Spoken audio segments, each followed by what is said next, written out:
At this time, the first speaker for each side will deliver a 4-minute summary and rebuttal speech. No new information will be introduced during these speeches. We will start with the first opposition speaker.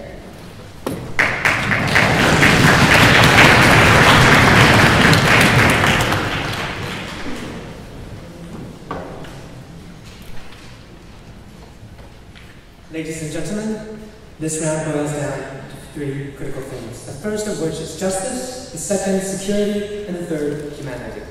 On to my first thing. Now, side proposition brought up here today a lot of stuff about how justice works, how law works. Now, I don't think that, I think he made a little bit of errors there, for instance, restitution is not one of the 3 fundamental purposes of justice, but whatever, we'll let that slide.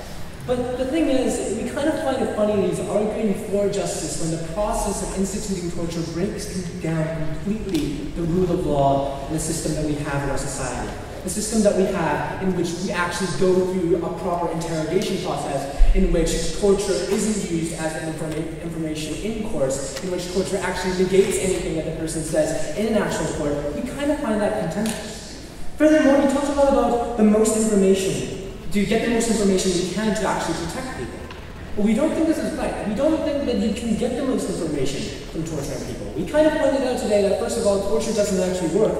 And second, we've actually found that direct interrogations do more than actual torture. Because it actually appeals to the prisoner's reason, it appeals to his morality, it appeals to him as a person. Because to the person, you're not a torturer then. You're a reasonable person who wants to save lives.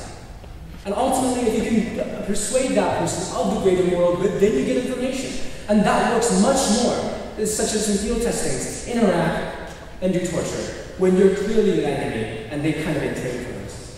Which leads us into the second thing, of security. Now, side proposition talked a lot about how we need to save our own lives, and we need to save our own people. Except that torture is not actually going to do that. Supporting a policy of torture is actually going to bring more harm to our citizens and more harm to our strategic objectives overall. For instance, let's look back again at the case of the French in Algeria, the French colonial regime. In fact, the French said a lot of the same things that Nicolas said here today. They said that yes, we should torture terrorist suspects, and these terrorist suspects are anyone with any sort of information whatsoever. Except that the generals later confessed that ultimately they didn't know who those people were. That everybody, in the end, had information because they were Algerians, because they actually knew things that were going on, and so they were permitted to torture everybody. In fact, this led towards greater insurgencies. After the first insurgency was quelled down because of the policy of torture, 3 more insurgencies successively came about again. Because we did not take into regard that they were human beings too, they were defending their homelands too, and that we did not treat them as people, we did not treat them as combatants, we treated them as terrorists, and we treated them with torture. And that is the reason why they sucked at.